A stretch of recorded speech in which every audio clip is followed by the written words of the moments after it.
Welcome back, you guys. Week 8 has barely begun, and we've already seen some great games, and of course we have 4 more to come. But first, I am joined here in the interview lounge by Voidal, the brand new support for Gambit Gaming. And Voidal, let me start off by asking you about the game versus Evil Geniuses, as it didn't go very well for you guys. So what went wrong? Yes, it didn't go very well. We picked our early or mid-game team comp. We wanted to snowball before they can get their vein really fed. Not to mention they had something like Kassadin and Zac that can just jump in and instant kill one of us. That's why I picked Lulu. So we were doing fine in the early game. We were zoning their bot lane, and Alex was out farming, and Diamond and Darian were doing quite fine. Sadly, Gensha got baited a little bit too hard, and they got the first turret. It still wasn't the fatal thing for us. We tried to get some fights at the Drake, which didn't sadly happen. We did get one at the fourth one, but at that point it was just too late, and the failed calls that we made during the game ultimately cost us the game. Yeah, some stuff to work on for your next games. But for you personally, after the first games with Gambit, how are you feeling in the team and playing in front of an LCS crowd? We know that Darker, when he came in, he did very good with the stress. How are you dealing with that? Well, my first game was, let's say so, very disappointing. My second one was, I'd like to say perfect, but I did some minor mistakes that I could improve. After that, we started talking a lot and improved in scrims. And before coming to today's game, I thought we couldn't lose to Ichi. Well, it did sadly happen, so that means we need to practice even more. And I don't know, Darker just didn't have the synergy with Gensha. It isn't necessarily a problem with him. Gensha is a very difficult AD to play with. Yeah, tell us a little bit more about that, of course, coming to that. Is it something, a problem in communication, or what is it that's hard in working together with Gensha? Gensha plays a very different AD carry than the others do. Usually AD carries pick their AD carry to carry the game. Gensha just picks the AD carry to support either Alex or Darian to carry the game. It usually does go so, but like in this game, there were no kills by the minute of 8, 9, 10, I'm not sure. And we decided to go aggressive, which didn't go well. Now, rather than Genja alone, of course, you come into a team of 4 guys who've been playing together for a long time, and you're quite vocal and opinionated. How is it to come into that team of people who have been playing together for so long and then being kind of the new kid in the lineup? Yes, it was very weird. They played differently than other teams. I had to adapt like a week or 2 before I finally understood how Gambit wants to play the game. And I think I'm doing fine at the moment. What of a difference do you think there is in lane now that you are in a matchup with Genja? Do you think you're more aggressive then? Do you think you're more passive? Do you make plays yourself more? Well, for example, I don't think Genja would ever have picked Twitch with Darker. We discussed a lot in Trident and Scrims, which was quite successful for us. Well, sadly it didn't go today like that. And is there a specific lane that you say, this is my favorite lane matchup, I want Genji to play that champion and I play that one, and then we'll pretty much beat everyone? I like it when Genja plays Varus and I get Sona. We can just poke everyone and be safe even if the jungler comes. We can just either disengage or harass the enemy bot lane so much that the jungler has to back off. So a couple of more questions. How much do you learn? Of course you come from solo queue. How much do you learn being on an actual pro team? How much have you picked up in the last couple of weeks? I've picked up a lot. Solo queue is a lot different. In solo queue, for example, people don't usually lane swap, and you have to take that into consideration when you make your picks. Also, the warding and system is also different. There's a lot of mind play when it comes to de-warding and baiting the enemy. Of course, with the playoffs inside, the games that are coming up are so incredibly important. You guys have NIP and Lemon Dogs you still have to play this weekend.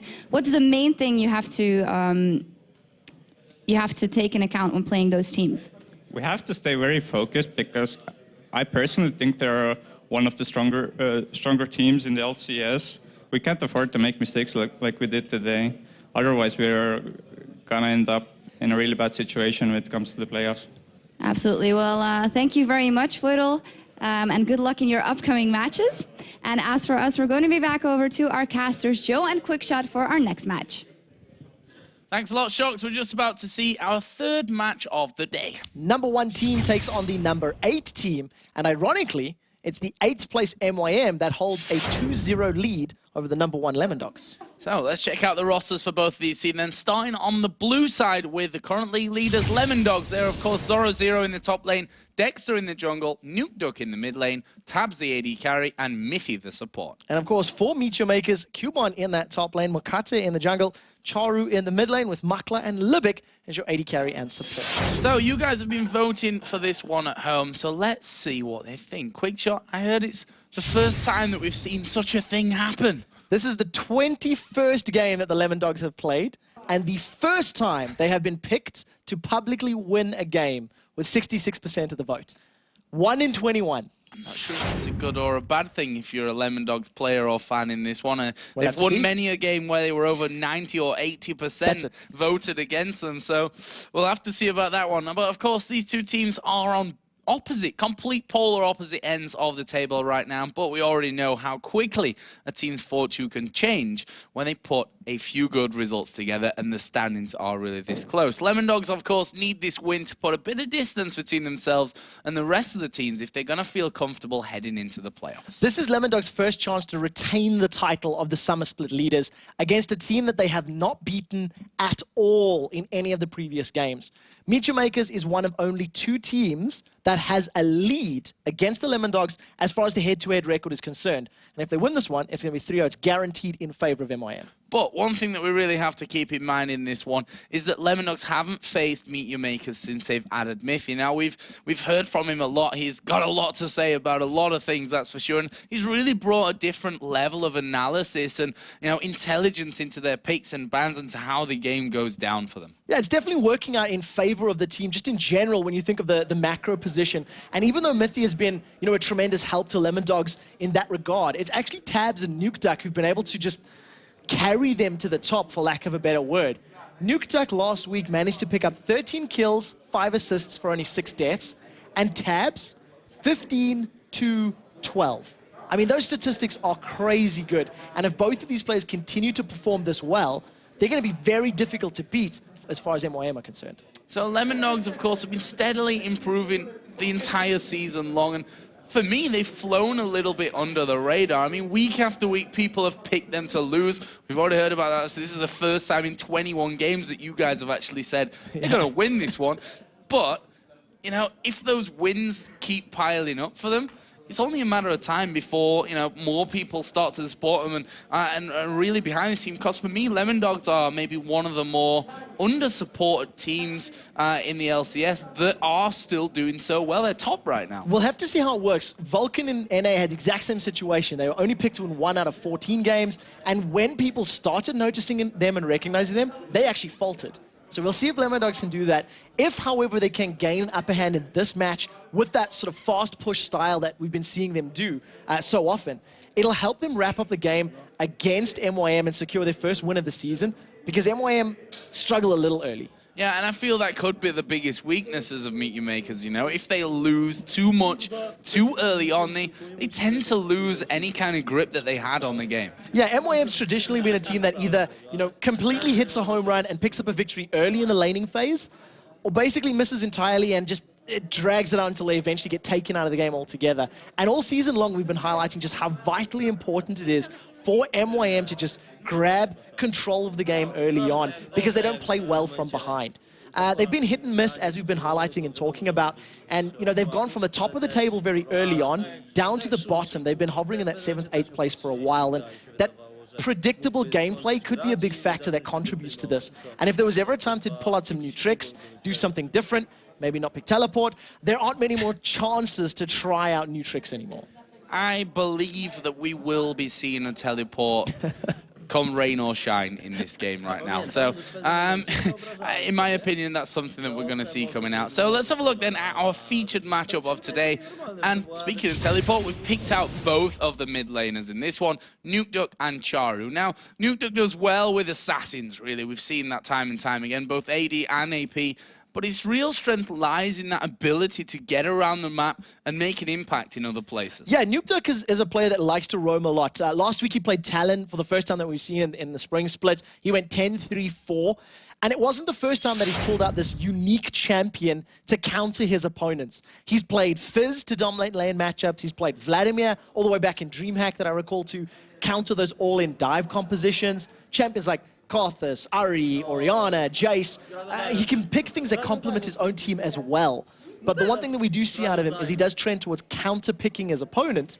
And against Charu, who's fairly easy to predict, that could play into his favor. Well, as we said, it's no surprise for us, for anyone in the entire world, to see Charu pick Teleport for this game. Now, the last time these two teams met, Charu played Syndra and Twisted Fate and helped secure both wins for the team. Yeah, he was very influential in that game, and I actually remember calling him out on his Syndra play. If he'd had Ignite, he could have had 2 or 3 more kills, but they ended up winning the game. And, you know, his use of Teleport, it does determine many of MYM's games. Yeah. And, you know, as a key playmaker for MYM and for the rest of the team, they've become so accustomed to him ganking and supporting and being all over the map all the time, it's very difficult for them to maybe not have that presence in lane.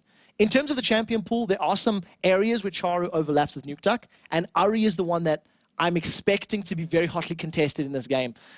He's going to have to fight for that one or maybe even ban it out. He went 6-0-5 in his very last game with Ari, and he's got an average KDA of 7.6.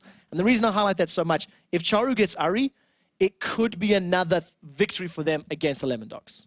Well, we're going to find out here in just a second because the team's pretty much ready to get into champion select from this one.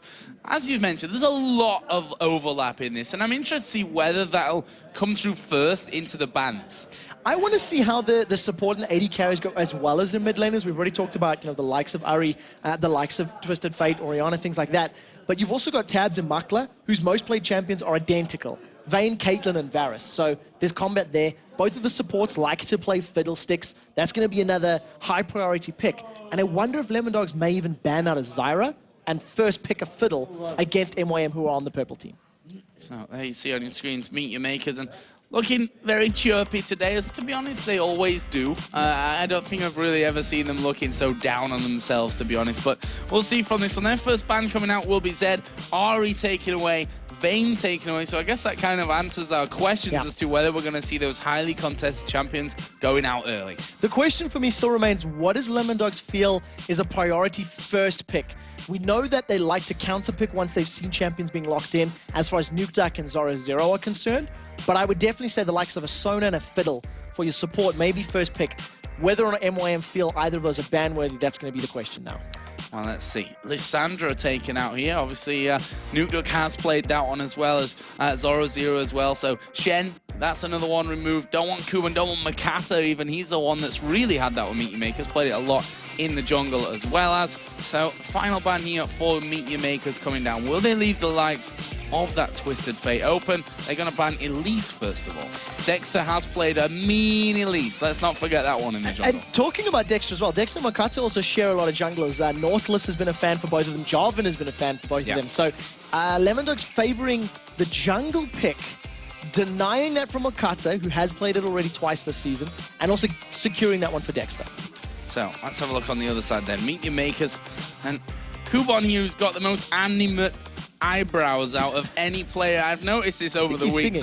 You can pretty much read his mind just by looking at his eyebrows. Look at him. He knows exactly what's going on. And it is going to be a Caitlyn Nami lane locked in here for MY. So that is a change. That's something that we haven't seen super often. It's trending towards the powerful picks. And that definitely says that they maybe want to go, or says they want to go for a 2v2 lane and just get the immense range of Caitlyn and Nami to either control it. Alternatively, if they swap, it'll be for a hard tower push. So right now, Zoro Zero, I'm guessing here, Zoro Zero has played a lot of Ken. Most played champion along with Rise, played it 6 times. Won 4 of those games. That's going to be locked in Vim. Thresh, well, it's Thresh, isn't it? I mean, pretty much every single support right now knows and can bring that Thresh top level to the table. Locked in there for the Lemon Dogs. So what are Meet Your Makers going to go for now? I mean, the mid lanes, unless that Kennen obviously lands there, are pretty much still open. My assumption here would be for a jungle and top lane, and I think they may want to leave their mid laner for counter picking. And I wouldn't be surprised to maybe even see a Rise could be a combo in there. It's something that we've seen Kubon playing a number of times. Maybe Nautilus jungle. It's something that Makata does trend towards. He's played it 8 times, and it does look like he's going that way. Look at that little smile. He's like, yeah. I come back from North America and I've learned all of Jack's secrets. No problem. So, on 11 Dog's going to go with Cogmore. Now, that'd be an interesting one. Definitely not up there in Tabs' 3 biggest played, but Vayne was in there. Caitlyn's already been taken for him, so maybe they're looking for that late game dominance that they could get out of the Cogmore, and Twisted Fate being hovered over, but that's totally available to be countered here. So the thing I like about a Cogmore, if it does go that way, all right, we'll let them decide before I chat more. What you've got is a synergy between Cataclysm, Slicing Maelstrom, and the box for Thresh, Kennen, and Jarvan. If they're all locked in the same place, not only can they not get out of the Cataclysm, when it drops, they can't get out without being slowed, they're going to be perma-stunned. So the Cogmore is a safe pick in that regard, because you have that huge area of effect, just stay where you are, Cogmore needs to kill you kind of thing. So there's less pressure on Tabs to be positionally correct. And that is even more complemented by the fact that Nukeduck's Twisted Fate can jump into the back of the fight, he can jump around, he's got the destiny to join as and when he wants to, once the other 3 have dived in. On the other hand, Cataclysm going down first could prove a little bit dangerous for them. We'll have to see how that one goes. I mean, this is the top team in the European LCS we're talking about right now. Final pick for Meet Your Makers was the Karthus. We've seen Charu heading up with Karthus. This is obviously Karthus has been around in the league since forever. I can't tell you the exact date, but it's a long time, let me tell you that. And Charu has always been a big fan of this Karthus pick. Now, I love that pick against the exact combo that we've just talked about. If he does get locked in, a Cataclysm locked in the box, he's fine with that. He's going to pop his Defile on. He wants to die. He wants you to dive on him and then allow all of the AoE along with the Tidal Wave and the Rise AoE to crush down your opponents. We've got a double AP comp from both of these teams now, and it has been trending up recently, but it's not often that we see double AP against double AP, so it's going to be an exciting one to watch. Well, we're going to get into this one in a second. As you said, polar opposites in the table right now. Lemon Dog's in first, Meet Your Makers in last, but there's just not really that much difference between them. And someone actually asked me on Twitter, don't you ever get bored of talking about the standings? Now, normally, yes, I get incredibly bored by talking about the standings over and over again. In fact, I don't want to talk about them all usually, but right now, they are so ridiculously close that you have to talk about them. That's the entire story around the league right now. This is, these are teams that are fighting to be in the World Playoffs come the end of the year, or on the other hand, fighting to be in the LCS come Season 4. This is incredible on both ends of the scale that it is so close right now. If Meet Your Makers is able to secure a victory here, they're only 2 games away from tying up with Evil Geniuses as far as the 6th place is concerned and actually making it into a playoff spot. So it's 2 or 3 games that differentiate these teams right now. And MYM smiles across the board. They're looking pretty happy as far as they're concerned, and we'll have to see if they can make that count in-game. And I apologize for giving you the info on Kuban's eyebrows, because now you've seen them, you'll never unsee them. They are incredible things. So, here we go then in-game with Lemon Dogs versus Meet Your Makers. And let's talk again about level 1, because it's actually, we could just play what we said about level 1 in the last game here, the likes of the Thresh Hook and the Aqua Prison out of Nami. I do feel like the MYM level 1 is going to be stronger if you do add into the account the Dredge Line and a Rune Prison. If they wanted to skill those abilities, it's going to be very powerful and lock people up. But I do think we're just going to see another slow start. MYM just getting some vision down, and you can see Lemon Dogs using that Demacian standard for vision. I'm going to just try maybe get some deep wards down. Oh, good one off to the bottom side of this one. Lemon Dogs are going in for this one, and well, see what they can do. They've, on the other side, they might have almost got 3 wards in a sense here that they can always get vision from that Karthus lay waste going through. And well, Lemon Dogs have gone through on towards a blue buff, and they're all going to recall. Because of how quickly they went, it was purely a warding excursion. They only wanted to travel around, get vision, and back off. The one thing that is interesting to note is that's a pink ward on the blue buff from Lemon Dog. So MYM, they could counter pink this if they wanted to deny vision, and it does look like they've done that. Yep, taken away completely. Nice decision from Libic there to get that one down on a plate. Tribox going to be checked there all empty. So there we go. And then we see Makata, most played champion up until now is his Nautilus.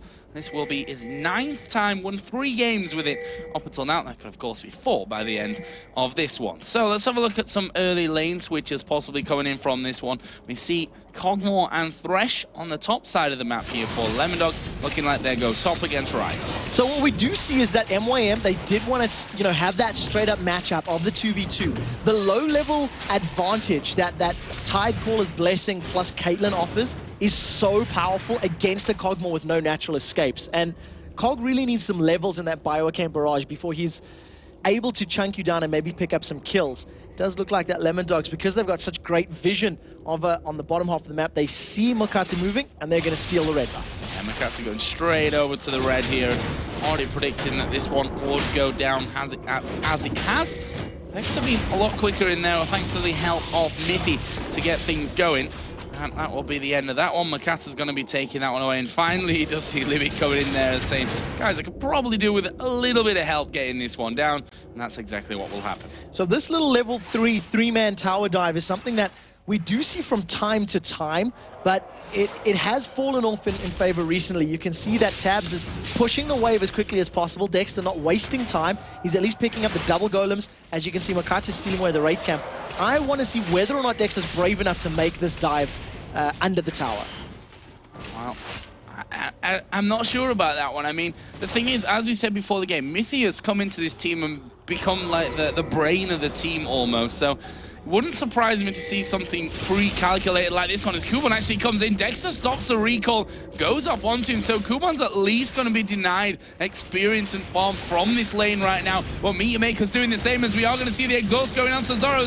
He's falling very low. Dredgeline actually connects. Final auto attack comes in. First blood for Meteor Makers and Makla. Very well played. Lipic took the tower aggression. He was taking all of those hits, surviving long enough. Makata only hit 1. Now they've got enough of a wave here to get this tower down. If we flick over to the top lane, you can see that Tabs as well as Mithy, they're just trying to deny CS from their opponents. Kuban still only level 2. He's backed away. The first tower's going to fall in favor of Lemondogs. Yeah, just trying to get rid of as much CS as they can. Charu and Nukeduck having a little bit of an altercation. And of course, it is Nukeduck that's really putting down the pressure there. And in the end, first story it went to Meteor Makers. They were a little bit quicker with that one, but Minions in the top lane will finish it off and bring us to 1-1. And look at this, it's almost a repeat of what we saw in the last game, with the duo lane being closer to Dragon, getting the tower down early and going in for that Dragon kill. They've got a numbers advantage here, which is going to play into their favor. The fact that they've got a tower and a kill in their name is definitely going to help them out. Tower goes down. Even though Dexter's got you to put a ward down, he's just going to have to cry himself a river because it's gone, I'm afraid. Yeah. Numbers advantage. Got me confused there. I was thinking along the lines of, well, yep, there's only one dragon. My mind works in interesting ways sometimes, let's put it that way. As Nukeduck here got himself a bit of time alone after that dragon was picked up. Karthus going home now, picking himself up that tier to get that one all stacking up nicely. Which now, as we said before, just to reiterate that so you guys know exactly where we are in terms of patches, because of course on live you guys are a patch ahead of us at 3.10 now. That tier stacks slowly, but honestly with Karthus, you're going to be stacking constantly anyway. Yeah, very, very powerful. It continues stacking while your Defile is on, along with any of those sort of toggleable spells, and it's just going to help him collect up as quickly as possible. We'll see whether or not he can match the Froggen level CS that was on Reddit a little while ago, 320 minutes. Currently he's falling behind, and Dex is going to look to interrupt that. If he gets a knock up here, Charu could be in trouble, but he does have a flash available. Here comes Dexter. And there is the flash straight away from Charu. Obviously got hovered over there as Lipic actually going very low here. The bubble looks missing, flashing. Tabs is going to pick up a kill. Nice comeback here from Lemondogs. Makla trying to put down pressure there, but as Tabs dives off into the brush, there's a lot of minions as well. Can't go too aggressive on that. And that will be a kill coming back for Lemondogs. Nicely done in that 2v2 scenario after Meteor Makers got the first blood there. And they didn't even use the exhaust from Mithy. So that was just a straight out death sentence and flay. Caught Lipic out of position, locked him up, and even though Lipic got the Aqua Prison down into Tabs, it wasn't enough time for him to get away safely. So a counter kill back, and that's going to put Tabs in a very good position to at least try and even up this item deficit. And the same goes for, what we talked about, a Vayne earlier on in the game, that ahead on CS, ahead in kills, or I say ahead in kills, but that's technically level right now. Tabs here, all he needs to do really is keep up with that of Caitlyn. If he's doing better, he's doing a fantastic job of things. Is Mythic going to throw out the hook? Not quite landing on Maklu, dodged that one nicely. So there is one thing that does play into MYM's favor the later this game goes, is that Cogmore with his Bio-Arcane Barrage is going to outrange anybody at max rank. But while that's on cooldown, that is Makla and Libic's opportunity to strike. So the key is timing it correctly. Wait, survive the Bio-Arcane, back away, and then re-engage once it times out, and you've got that superior range advantage. So, mid lane here.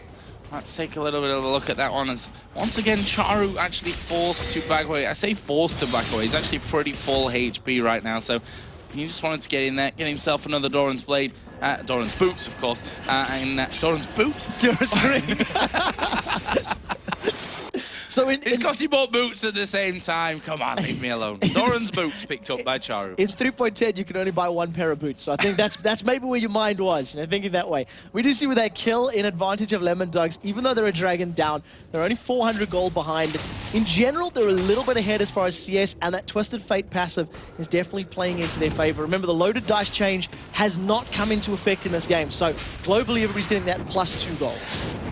Still coming in from that, and Charu gets himself a blue buff as well. Dexter now on the invade once again. Of course, he did take that first red buff away from Makata. The question is here is whether, Dexter obviously going to get this one, whether he can actually get the one in the bottom side of his jungle as well before Makata realizes. And Makata's actually coming up here, so Dexter should have that safe. Yeah, it should be a safe one, and the reason for that is it's riskier for Makata to invade the red buff because of the dual lane being down there.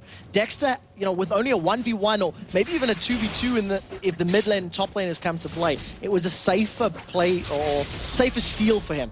Zoro has only got a ward in that tri-bush, and he's very overextended. He's feeling extremely confident, and as soon as I say that, he decides to back away, because that was very deep for that top laner. Oh, that's could be trouble here for Makler. Actually, will use his flash to get away there, and Bubble lands onto Mithy, but he doesn't really care about that one. They'd already started to move away from him. Dexter is going to be getting that red buff from this one. He will be feeling very much pleased with himself at this stage, and that's going to give him level 6, and of course a Cataclysm as well. We'll see if he brings that one into play here shortly. That was well played there by Mithy. He was hiding around the corner of the wall, just a little bit out of sight, and just that slightly awkward positioning meant that Makla did get hooked.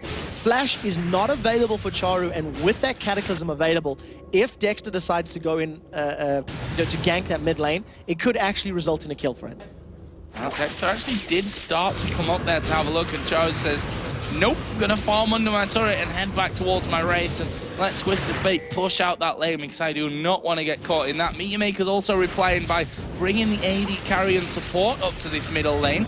Makla taking away all that farm there from under Charu's nose, which I'm sure not going to be super happy about, but at the end of the day, he's still getting the experience in there as well, and they may look to do something on the turret here right now. There's 4 men going to be there in a second for MYM. Problem is that Lemondogs are only 1 man behind. This is very similar to what we've seen Ultimate do in the previous game. Dragon is about to respawn. MYM stack up the numbers to try and put damage and focus onto a tower, and then they'll look to maybe roll around towards that dragon. We'll see if the group is going to head down that way, as Cubon looks like he's coming down as well, so we can expect the fight there soon. Yeah, Meteor Makers, they want this one.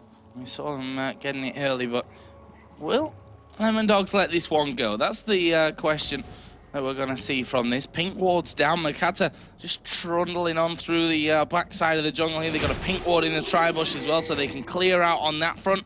I know there's at least 3 of them there, and you can see that Lemondog's actually edging their entire team down as well. So they're going to be a little bit careful. That's a lot of good damage onto Dexter, which makes his, Cataclysm attack or potential invades a lot less scary. But there is a Lantern available and a Flash, so you can see those EQ, Smite, Steal, Lantern, Escape combos coming in. As MYM, they're trying to set up a fight. They have pulled the Dragon, and it went for a little bit of a walk. Not quite landing. There's one thing that we also often underestimate from the Kog'Maw, the fact that he can get that vision at long range, throwing his ultimate down into that as well. So we'll see if that tends to play any kind of part into things. Right now, kind of see a bit of a dance. So So the Dragon Dance is on, and it looks like MYM are going to give a little bit of position away. This is something that happens all the time. The team on the red side tries to bait the blue team in, and all of a sudden they just apply damage to the tower. So Lemon Dogs shifting their focus, saying, well, if you get a Dragon, we get a tower. Towers don't respawn. Sorry, they're just zipping away on the top side, saying, nope, you're not going to catch me up. And actually, Twisted Fate headed to the top now. Of course, Nuduk does have Destiny available to come back down. The problem that he has is that if he hits the top lane, he's not got the range to join the fight straight away at this point of things. So Meteormaker's gonna, with that, start things off. Cogmol's down at the bottom lane as well as the hook will land here on towards Makata. That's not gonna scare them. Both junglers here do have the smite available. Makata gonna get that one down, and that will be a nice second Dragon pickup of the game for MYM. Not 100% sure what Lemon Dogs were thinking when they did that. Cogmol went down to farm the bottom lane. You pointed out that Nukeduck was going top. He did reveal himself a tiny bit, and then immediately tried to come back down. Now they've got a little bit of an HP advantage in this mid lane. The flash Rune Prison! Oh, Mythy gonna be in all kinds of trouble from this. Charu actually picking up the kill there in the end, and that's the thing, Rune Prison, you get dredge lined in there, then you get knocked up by the bubble, then the tidal waves coming over. That is a lot of time spent doing absolutely nothing, not being able to react, and now Meteormakers might be able to put down some good pressure on the middle turret as well. Oh, Dredgeline just misses Zora Zero and pulls Makate forward. Bubble doesn't land though. And the one thing that worked in MYM's favor is that they didn't hesitate. It's something that we've seen them do a lot of times in the past, that if they're even, they play passively. They do tend to sit on their back legs a little bit and just wait for things to happen. That definitely wasn't the case.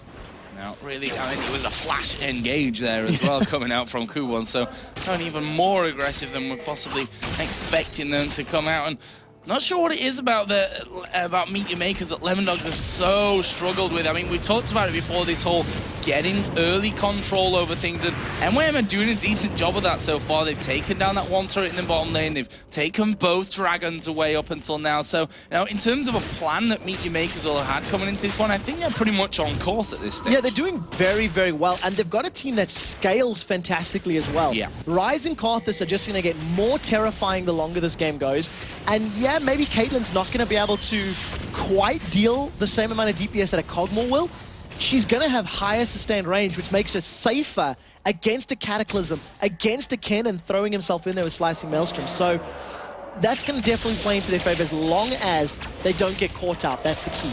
And the key to not being caught out is getting map control, which means I think they're going to focus either the top or the middle tower down for these next couple of minutes. Oh, climbing there onto towards Lebic, and not quite able to follow through with that one with another 3 men to back him up. He might be a coy, but can't take him down that easily. You know, can't take a fish down that quickly. One hook's not enough.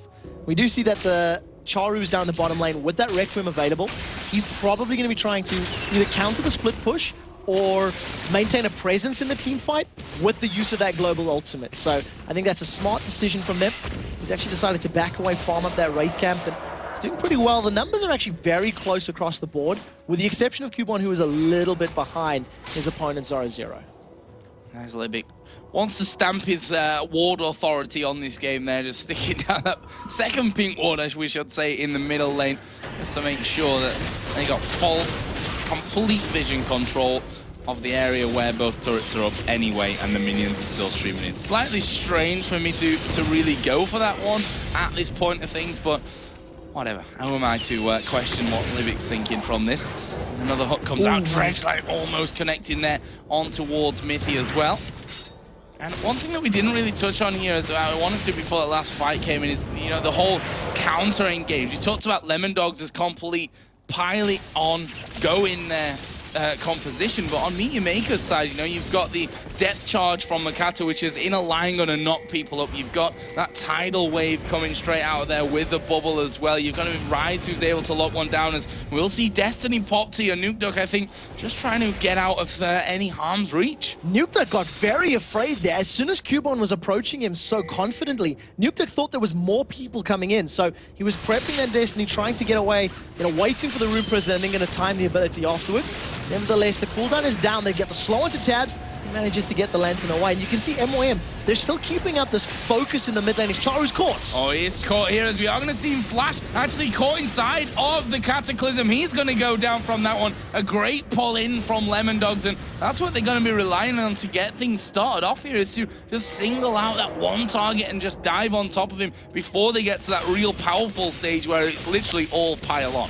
Mithy is definitely finding ways to make those hooks land, make sure they're important. We've seen him dodging a dredge line from Makata's Nautilus and then grabbing Charu, pulling him. We still have not seen a single Requiem at the 17-minute mark. Haven't seen Charu filling it. They've caught out Kuban. They have caught out Kuban. They're going to go in for him as well. He will flash back from this. Dexter was the one that took most of the damage. Actually, Kuban is burning here, but not quite enough damage to take him down. But the turret won't have a similar success, and that will be the second one of the game here for Lemondogs. 0-0, stunning up Makler here, down on that bottom turret. He's happy to exchange that damage. Nuke Duck is coming down, may be able to finish off the kill. There's a flash away, flash in though, as a barrier is going to be used. Nuke Duck now has the help from the team. Dexter finishes off. Brilliant play from Lemondogs. We've seen 0-0. He didn't commit to the fight with his slicing Maelstrom because his team was coming through the jungle. It was quite clearly saying, we've got this, back off. So they didn't expend the ultimate. It is still available for them to use if a big team fight breaks out, which could be the case as Dragons respawning in 30 seconds.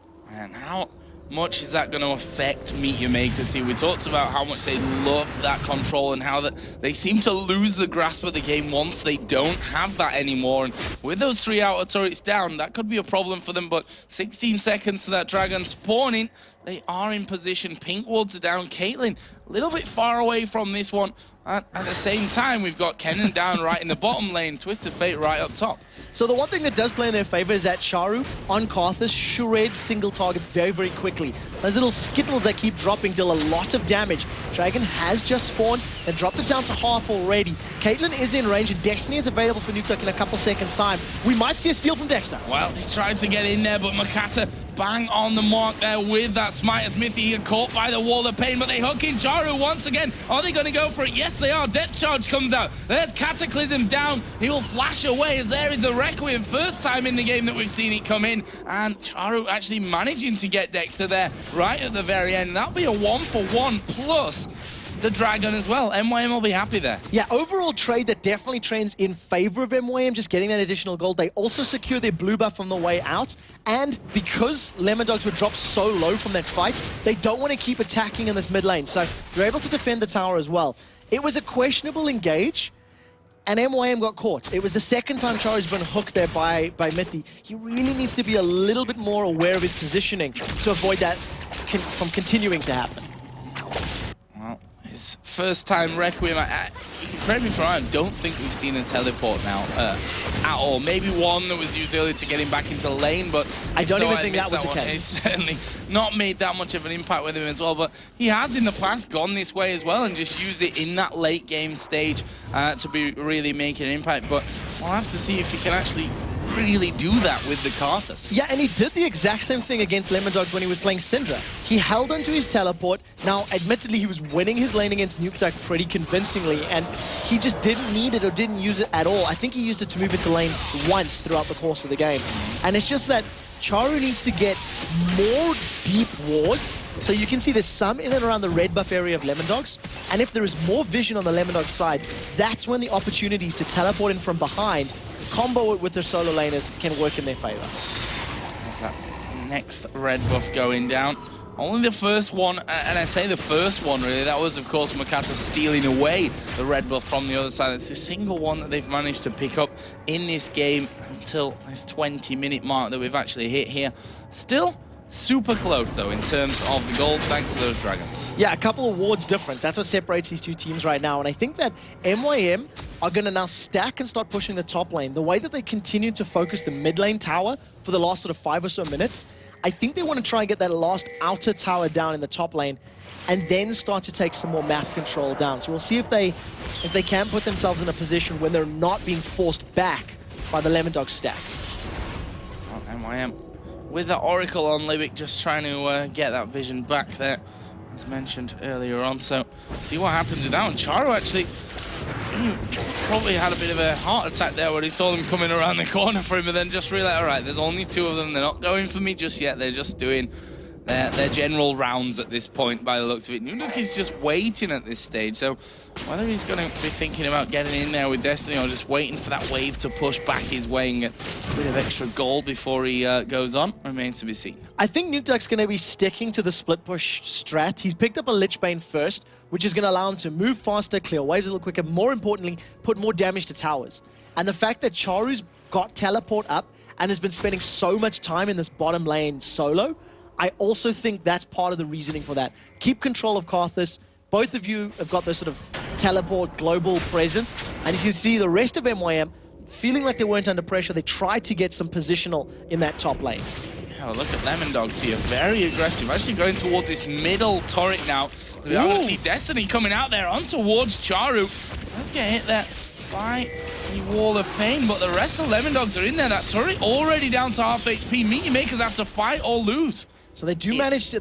Not the game. Let me point that out. They've lost minions for the time being, and MYM, they missed their opportunity to get into lane. Tower goes down without any form of contention from MYM.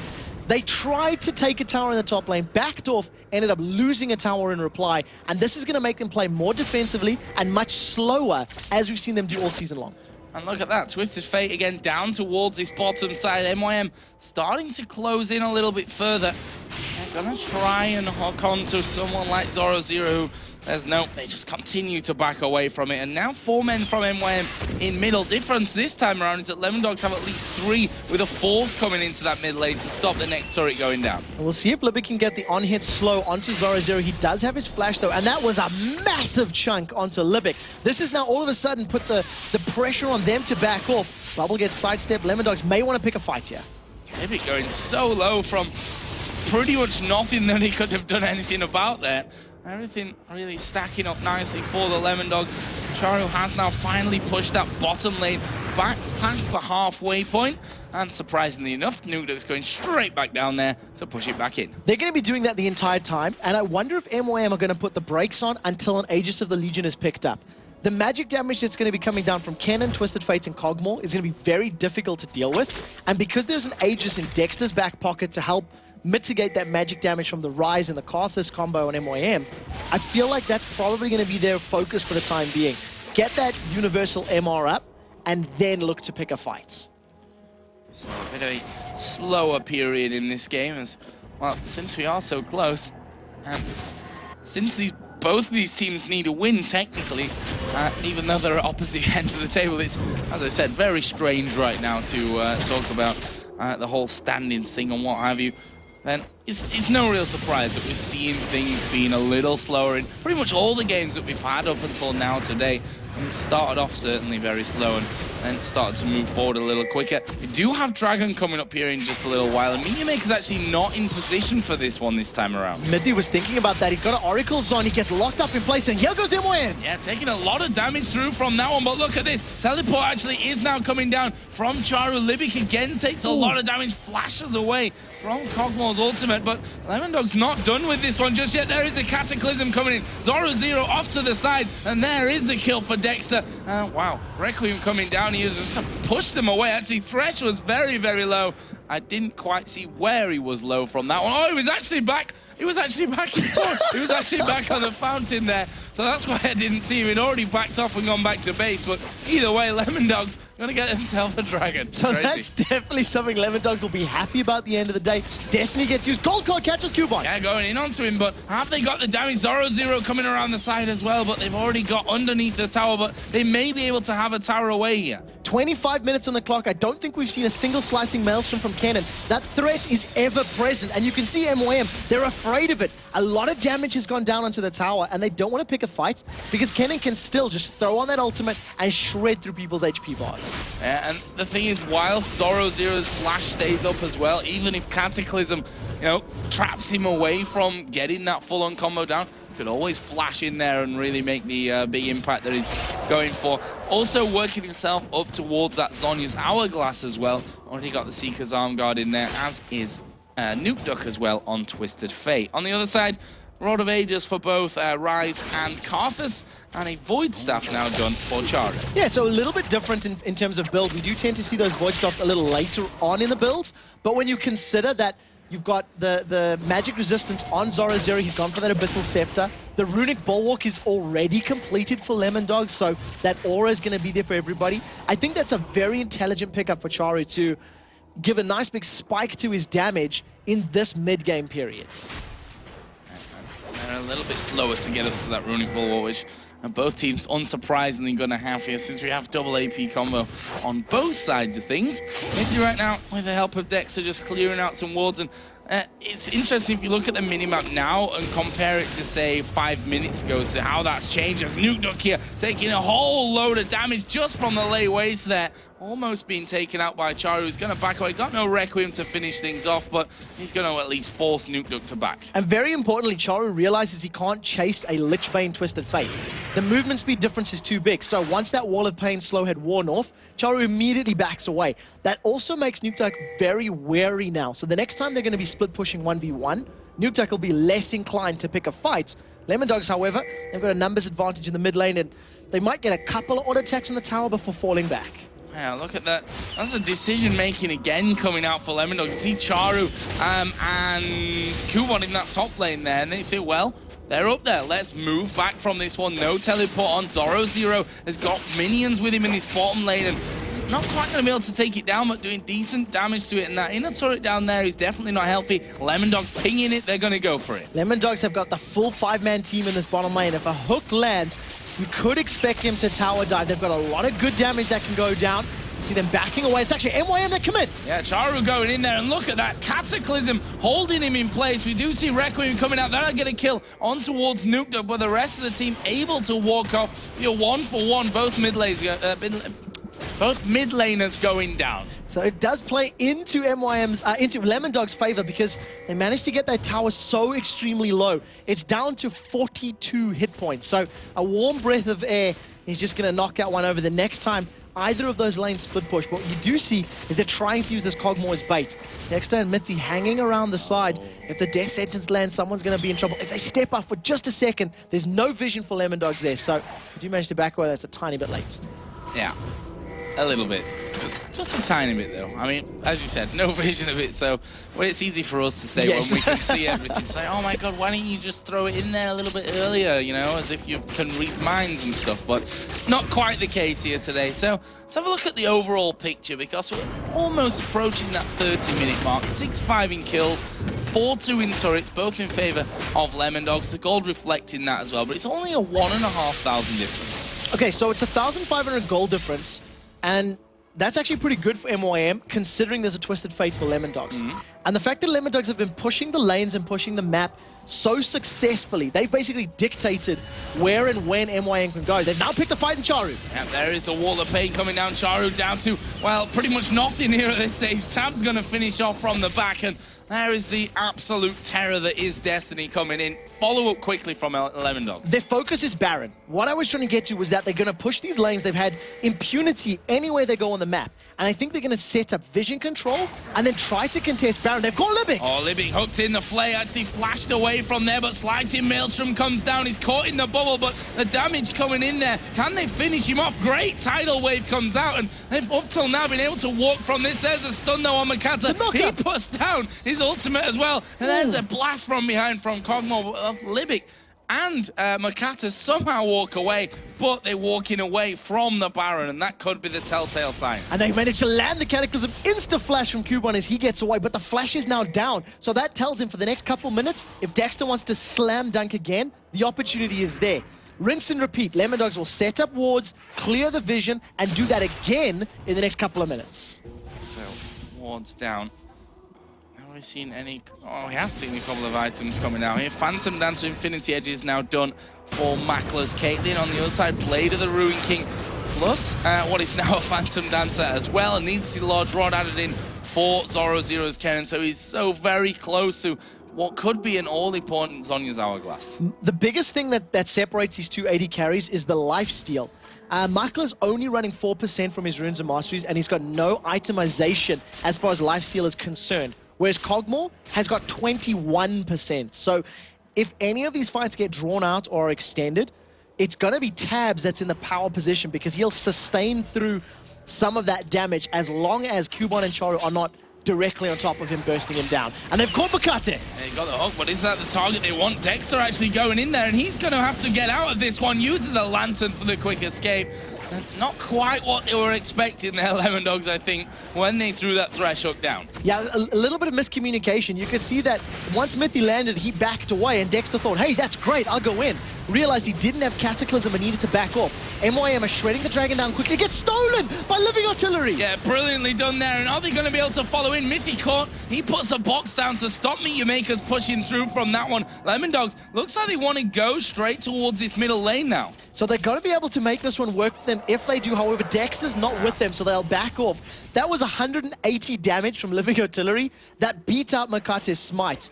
Brilliant play from Tabs, and that just gives them this confidence boost and this psychological edge in their matchup. Yeah, and Tabs is, I mean, knowing his personality, he's a player that when he gets into that confident mood, that's when he's at his most dangerous as a player, and especially as a champion like Cogno, who's only getting stronger and stronger and stronger as things go along in this one. So we'll see how this next encounter all works out, but you know, for the sake of where we are, over half an hour into the game, the goal is still really, really close. If you took Twisted Fate's passive out of that one, they'd probably be right bang even now. Yeah, it definitely would have dropped it down probably 1,500 or so if my math isn't too terrible. And the thing that is playing against MYM, they're not really playing the map. They're playing their opponent's champions, and they're waiting for the engages, they're waiting for spells to be down, and then they're picking fights. Lemon Dogs, on the other hand, they're just continually applying pressure on every single lane. We've seen solo laners pushing bottom, pushing top.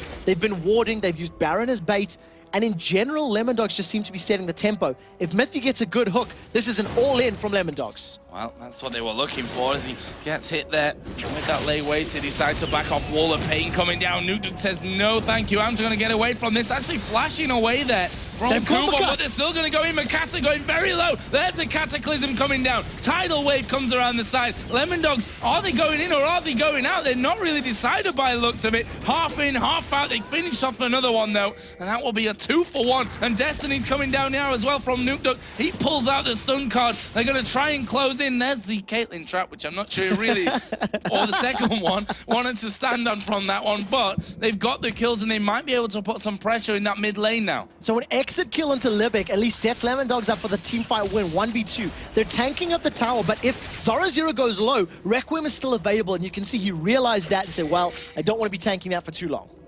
Good decision, I think, overall. And that was a strange little fight there from Lemon Dogs. Half in there, half out, not really wanting to go down, and especially since that Zhonya's is up from Zoro Zero, expected a little bit more aggression. So there was two things that played into that. Number one, once the Cataclysm went down, the tidal wave from Libic actually prevented Nuke and Tabs from getting in instantly. It slowed them down, knocked them in the air, and made it more difficult. By time the tidal wave effect had worn off, Tabs and Nuke were in that sort of split, do we fight, do we not fight? And it was actually Mithy that said, yes, go, go, go. He got the hook onto Libic, and they at least got an additional kill. So well played by Libic to prevent that going even worse against MYM's favor. So, more wards down towards Baron. Of course, not one being picked up just yet, as Makata here going to get caught. They are going to hog him in, but have they got enough damage to actually kill him out from this? He wants to get up towards Charu. Actually, the Zoro Zero is in there as well, but they're a little bit afraid to go in for this one. There's a slide nicely dodged by Makata, who will dredge line away to the wall. And Dexter actually came back through there thanks to the lantern. No fight. That's going to be one of the classiest escapes I think I've ever seen. Makata just casually saunters away, sidesteps the knock-up from Jarvan, and manages to get out. They finally get the tower down. The third of the game for MYM, and they still keep this game incredibly, incredibly close. One team fight win, convincingly, will result in a Baron for either team. So let's have a look down some of the items recently finished. Runic Bulwark finally now for Makata after he did that bit of sidestepping magic over the other side. Service Embrace also now there for Rise. Void Staff for Twisted Fate. The Oracles all coming in, and then we're back to that Zhonya's that we saw a little bit earlier on picked up by Kennen, and now the Last Whisper being picked up by Makla. That's probably the most important item pickup of the lot in the last couple of minutes, because Makla's positioning in that mid lane fight was very, very good. He didn't take any excess damage, he wasn't in a position to get focused, and thanks to Libic's protection, he was just laying down the hurt. with that last Whisper Infinity Edge Phantom Dancer, those critical hits are going to destroy the relatively low HP targets of Lemondogs. They've got defensive statistics, but not all that much HP built up, so it'll play into their favor the longer Makla can stay alive. So there's Mithy once again going about his way, clearing out the wards. And he's going to go towards red buff as well to make sure that that is completely empty. And that means that they've got, you know, deep ward coverage to spot Meteor Makers coming anywhere near a Baron if they do decide to start it off. But MYM coming straight from that lane side. He's going to walk straight in here towards Nukeduck, and there's the finisher. Zoro gets it with a shuriken at the end. Libic is just shredded. They managed to catch Makla. That's bad news. Hook coming down onto the AD carry. Charu is going low as well. He's going to die without doing anything in that one. Finished off by Zoro. He's going to use the Requiem, but honestly, not going to do too much, and Nukeduck evens on the complete damage from it as well. Lemondogs are going to turn and burn for Baron. This was such good positional play from Lemondogs. They had the vision advantage, so they made it work in their favor. A face check from Libic cost him his life, and then a very good hook onto Makla actually set that all up. He used the Night Sky. They've even called Makata. Oh, wow, that was great from Mithy. Hooking through, gets a lantern back there as well. Makata is going to go down. Baron, of course, is still up there as he aces in the hole. Sneaks onto Dexter, but didn't have enough damage here. And right now, Meteor Makers with 2 men around Baron are holding onto that position and stopping the Lemondogs from really doing it as they restart Baron. So we do see the MYM are trying to challenge. Mithy's going to see if he can land a hook. They've caught Makla out. He does get a kill before going down, though. Yeah, that's a 1-for-1. I wonder how Lemondogs are going to do with this one now. Are they going to go back for Baron? No. They're all a little bit too low for Lycan as they go back for Kubon. He's going to face check straight in there. Exhausted down. He's going to get finished off here finally as a tidal wave comes in as well. That will slow them down going home, but they will be able to escape that one. And crazy stuff here around the Baron, kill for kill almost. Important thing for MYM was they didn't allow Lemondogs that Baron. Yes, that's the most important thing. They denied the Baron, but they did give away 2 or 3 more kills that they should not have done so. This is one thing that you cannot be doing in this matchup, is face checking at this level of the game, especially against a Thresh who has just hit so many crucial hooks. I would go so far as to say I don't think Mithy's missed more than 1 or 2 hooks this entire game. When he's needed to land it, he has. And it's basically playing into their favor. Cogmore's 6-0-7. That's scary thing. That's scary. That's a very, very scary thing here for Meteor Makers. I mean, how are they going to stop that with the protection that he's going to have coming in? I mean, we've got both AP champions there. The Kennen and the Twisted Fate now have got that's Onya's Hourglass in there. The Void Staff's now being added in as well for Nukeduck a little bit earlier on. Kennen's got another needlessly large rod along with that Abyssal Scepter, along with the Haunting guys from earlier on. So it's going to be hard for them to stop Tabs, and, well, you see it in his scoreline, they've not been able to do it yet. Yeah, one of the things I also want to highlight about Nukeduck's build that's really playing into his favor is he's picked up those alacrity enhancements on his boots. So not only has he got the movement speed from the Lich Bane, he's even running quicker thanks to that enhancement, which just allows him to stay out of range of the Wall of Pain, stay out of range of the relatively short-range Rise, and just keep himself at a safe position, continually throwing gold cards down and wild cards. Right now, Lemondogs realizing they no longer need the bait of Baron to win team fights. They're just going to man-mode it up down this mid lane. Well, or not. Half man mode. We'll go with that one from there. Say, go halfway and like, nah, you know what, guys? Not feeling too comfortable with that one because the bottom lane right now is being pushed out somewhat. So we should probably think about getting rid of that. On the other hand, Baron's up and MYM are in the middle of the map, so they've got to make the right decision here. Yeah, I definitely think the bottom lane's probably what made them say, okay, we want to do this. Ah, damn it, like we've got to deal with this bottom lane because it was a massive wave. So they sent Nukeduck, who can respond quickly. He's got the quickest movement speed out of the whole team thus far, and he's going to be able to get in there quickly. Destiny is available. He's thrown it down so they can see MYM. MYM wisely back away. Look for Mithy to land a hook. That will be their go signal. Makla actually keeping the Baron tagged up there and took a lot of damage for his thanks from that one. And Lemondog's trying to keep MYM around Baron, but at the same time, Nukeduck is pushing through. He doesn't have Destiny, Charu's teleporting mid.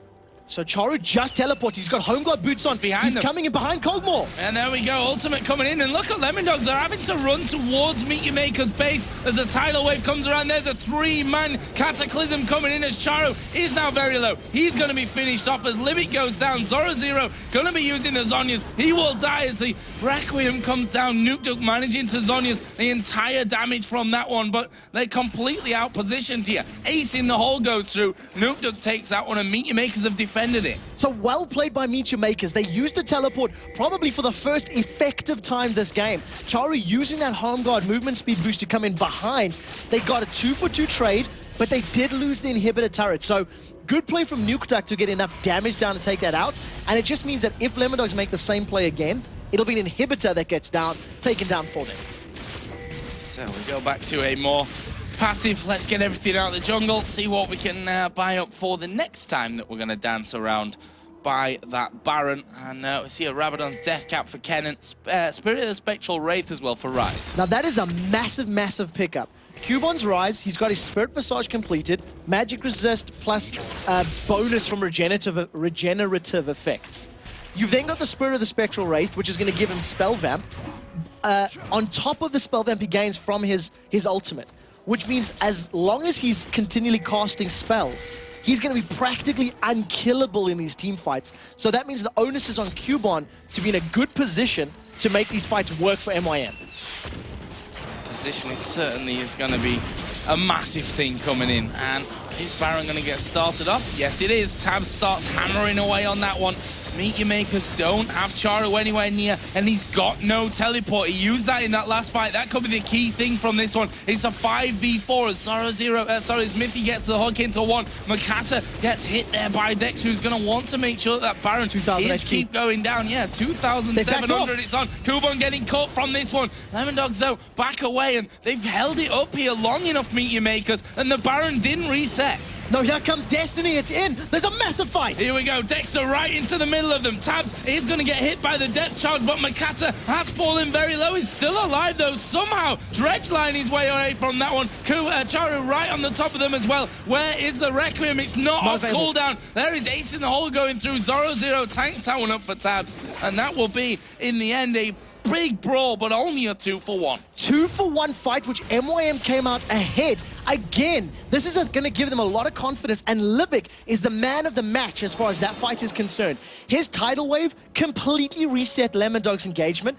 and because Zoro didn't have flash available, he wasn't able to get in range to use Slicing Maelstrom. The one thing that didn't work in their favor, Cubon got melted by Tabs' Cogmore. Cubon needs to avoid Cog and hit everyone else if he wants to stay alive in team fights. Never-ending Baron dance is what we're seeing from this one, and well, as we said before, no team wants to make a mistake, and if they realize they're making a mistake, they back off, as we are going to see the speed coming out there for Makata. Actually going to get the grab on towards Zoro. He gets tied up, uses the Zhonya's though. Will he be able to turn around? Makata is being shredded down and finished off there by Zoro. Libic trying to run away. There's a stun card up to Q, and the wild card caught Libic at the back as well, and that is 3 kills, a 50-second spawn time, a 1-minute spawn time here for Kubon. The possibility to finish is here for Lemon Dogs. They have all 5 members up. They've even managed to catch Makla out. He's just going to get melted by Nukeduck as he secures himself yet another kill. Inhibitor is down, and the pressure is on Charu to somehow defend. Can he survive? No, he can't. He's going down from this one. Double kill actually coming out from Nukeduck in the end. The Requiem will fall, but there's the Zhonya's. He will avoid all that damage coming in, and Lemon Dogs are going to push off. 20 seconds for Makata and Libic to come back into the game, but they're not going to get into this one quick enough, and the Lemon Dogs are finally going to beat their MYM curse, win this game, and bring it back to 2-1, and more importantly, stay top of the league. For the first time this split, they secure that victory. They advance themselves into first place, holding on to that lead with now a little bit of a buffer. They've got 1 extra game between themselves and second place. And Tabs, 6-0-14 Cogmore. We were unsure about the pick of someone we haven't seen too much of, and wow, did he make it work. And they look almost as if they've lost from this one. That's the concentration on Lemon Dogs right now. They know that a win here against Meet Your Makers in the grand scheme of things helps, but it's not the be-all and end-all, and that they've got to stay focused. At the end of the day, we've we've got a long day not only today, it's a long weekend with 12 games overall, so there's still work to be done for the Lemon Dogs, but as you said, that gives them that buffer now at the top. The question is, how will everyone else react to this play? Seeing that Cosmo, seeing the decision-making, and honestly, seeing Miffy land those hooks time and time and time again. He stood up at the end, and you could just see the focus on his face. Happy with the game, and they played well. They deserved that victory. The decision-making was good. Their team fighting was good. But it was really, really close as well. I mean, if we look to that Baron was pretty much 20 minutes of the game there. That dance around Baron, the back and forth, the repositioning that really brought about. It was such a close thing where it was 2 kills here, then, okay, we're going to re-engage. Oh, we've just lost 2, so let's get away. And then they all backed off, and then they came back in. We saw Charu using his teleport to come around the back and secure a couple of kills, which they couldn't then push with, and they couldn't take Baron with, so it went back to square one, and that's how it went for a lot of that. We needed those plays earlier from each makers. We needed the teleports coming in to get behind their opponents, to actually get into a position to challenge the Lemon Dogs more frequently, because they were responding and reacting to Lemon Dogs' moves as opposed to making plays and putting themselves in a position to take objectives themselves. It took them, what, 37 minutes to get all 3 outer towers down? They really wanted it. They kept saying, hey, we want your mid tower, we want your top tower. And they just couldn't find a way to do it without running the risk of losing their own towers in reply. So where does that leave Meet Your Makers now? I mean, this wasn't a one-sided rollover victory. This was a close game where I think Meet Your Makers can definitely take a lot of positives. Probably themselves especially going to take a lot of negatives from it as well and look to build on that in the future. But time's running out for them now. They're 8-13, which will put them tied with SK Gaming, who are also 8-13 at the bottom of the table there. The direct opposites, Lemon Dogs, who are now 13-8. And Lemon Dogs have got a 2-game buffer over second place, thankfully. And for MYM, it just means that if they lose 1 or 2 more games this weekend, they need to guarantee a 5-0 Super Week and hope other people lose if they want to make playoffs, because that's how desperate it looks. If they get 2 more wins, then it's a lot more possible. They can go 2-1 this week and 3-2, for example, and still make it to playoffs. But they need wins now. So what we're saying as of the end of the last game is that we still have no idea what is going on here in Europe in terms of the league. So let's head over to 2 people, actually 3 people that might know something about the league. Demon, of course, with Jason and Crepo. Thank you very much, Joe and Trevor. What we do know is that Lemon Dogs are sitting pretty at the top of the league right now. Let's first of all talk about how the picks and bans went, because they picked some interesting champions, and more importantly, the duo lanes that we wanted to compare, the 2v1s that they chose to go with. Yeah, on one side you had a Fresh and a Kog'Maw, on the other side Caitlyn and Nami. Something really interesting was that Liebig didn't opt to pick the Fresh, and I know that's something that makes Miffy really happy, because Lemon Dogs as a team, they consider Fresh a 3rd rotation pick, which means they won't pick it first as blue, they won't pick it first as purple, but on the 3rd rotation or 4th, they will. And Miffy's been begging his team to get the Fresh to show him that he can land those hooks. And glad for him, at least, MYM left it open. Well, what about in particular how the lanes went? Like, who had the advantage in those lane swaps? Yeah, both teams actually just went for a standard 2v1 lane. You can argue that Kog'Maw scales a little better than Caitlyn with farm, although 6am Caitlyn is still a beast. Both teams pushed the tower down, although MYM performed better there because they got the early kill. Beautiful dive, textbook dive. Support CC's the enemy top laner. Liebig did it with exhaust, waited with the bubble, takes tower aggro, takes enough shots right before he dies, moves out, make sure the double buff from the jungle and the AD carry can do optimal damage, get the kill, get the tower, transition into Drake immediately. Really textbook 2v1 play by MYM, really good start, but then like the game just slowed down a bit. Yeah, and that's really down to the fast tower push. It tends to, it's like a cause and effect. You get the fast tower push, slows the game instantly for a good 20-minute period. Yeah, MYM definitely settled for sieging a lot, but Lemon Dogs' comp was totally matching that. Like, they had enough four-man holds, and then they sent 1 guy to the side, dragged 1 guy away from MYM. They grouped up again, tried to siege.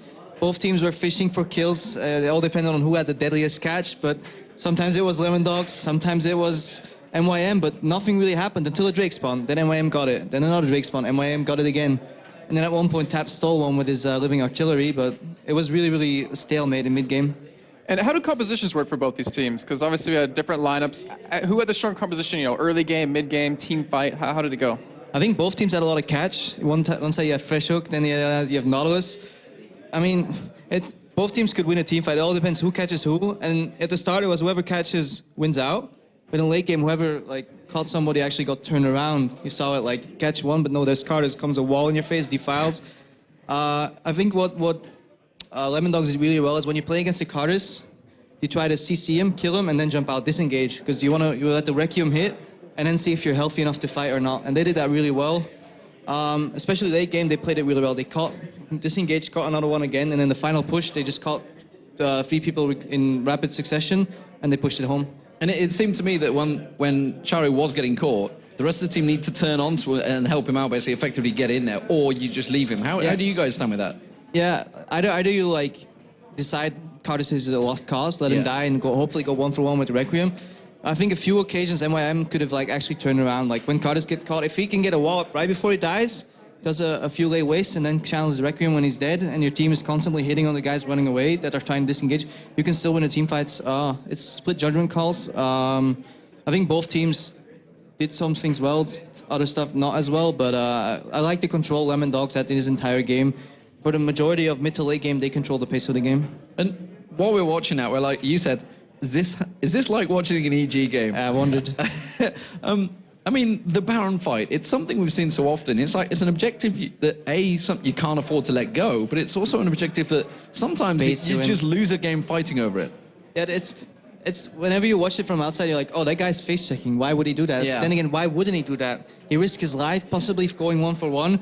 Otherwise, letting a team with no HP do a Baron, it's all split judgment calls right there. And there, a team in form, a confident team will handle that way better than a panicking team. Although I think both teams handled it pretty well. They went in, okay, they face checked the brush, but for example, Kubon at one point face checked the brush. He died for it, but he knew they weren't doing Baron. He stalled it long enough so they knew they wouldn't finish Baron even if he died, and he still went 1-for-1, for example. I think both teams played the Baron dance well, but it was one in catching outside of Baron. And one thing I always like to look at is just the late game of both teams. In particular, Meechmakers, you had Ryze, you had Karthus, you had Caitlyn, and of course on the other side you had Kog'Maw. How do the late games or the team compositions go in terms of if this game lasted 10 minutes longer, 15 minutes? Because it's really kind of tricky in my head. If you find yourself in between a Ryze, Karthus, and a Caitlyn, you're dead. But what they had was a cannon. Well, if he is inside of them, he wants to be there. Jarvan as well is gonna combo in, Cataclysm flash out, or flash in, Cataclysm combo out. He's basically going to lock them up and jump out. TF as well stays at max range, unless he wants to Messiah in with the ultimate and then instant Zhonya's. Same with Kog'Maw. He's not going to get anywhere near. If you get near MYM's 9-up, you're going to drop, but Lemondogs played the range combo really well, and they just used max range abilities, killed the Carters, disengaged, waited for the next one, and then when everything was almost done, there was Miffy with another hook, and then he pulled in somebody with the lantern, so they played it really well. And what do you make of Lemondogs now? Top of the league, 2 games clear effectively now. If you would have asked me at the start of the season, I would have probably questioned it, Lemondogs first place. But they play really solid, especially Zoro Zero is a really solid top laner.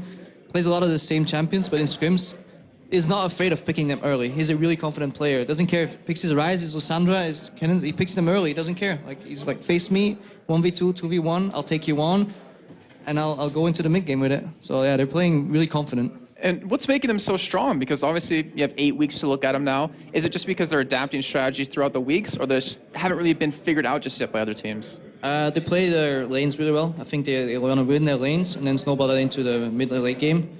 They're also really confident, and they have a good team atmosphere. When you see them, they're all really down to earth. You can make jokes with them. I like all of them. Miffy as well, really mellow player. Likes the same champions. Always whines that he doesn't get fresh. Finally he gets his fresh. It's really good for him. Plays a really mean fiddlestick support as well. A little more of a niche pick. Tabs evolved really well in his AD carry. Being a former AP carry, he's handling the AD role really well. I think they're just really solid. I'm not surprised these 2 supports get on very well. He's got a lot to say as well. This is you yourself N-rated and Mythia. I'll tell you what, you guys could talk for hours, I reckon. But thank you very much, Greppo, for joining us. Enjoy your time with Joe and Trevor in a bit. We're going to, of course, go over to Shox, though, who is standing by with Tabs. Thanks very much, guys. Tabs, congratulations on that victory. Tell me, how did you go into that one being 0-2 down against MYM from the previous games? Well, we actually really wanted to beat them because it would be the first win against MYM.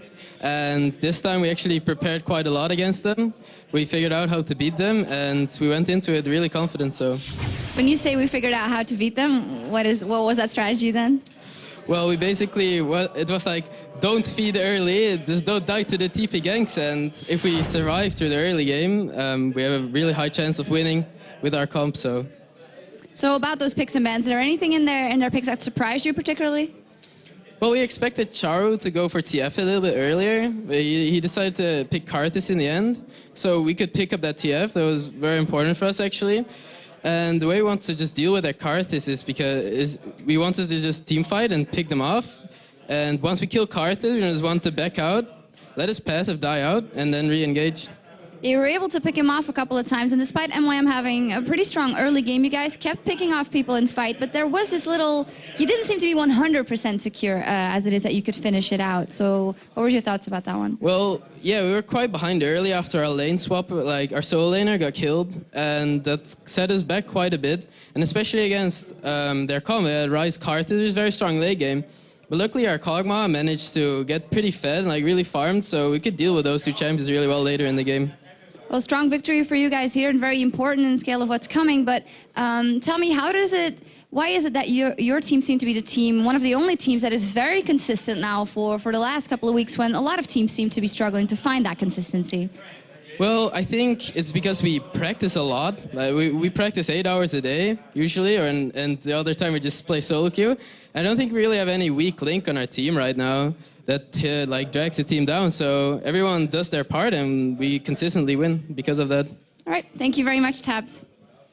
Now, up next is going to be Fnatic XPK, who is the deadliest man in the league. Can he ruin Ninjas in Pajamas, KDA's, and their hopes for second place? We'll see in a minute. But first, of course, keep tweeting us at LOL Esports with questions about the European LCS that you'd like to see us answer.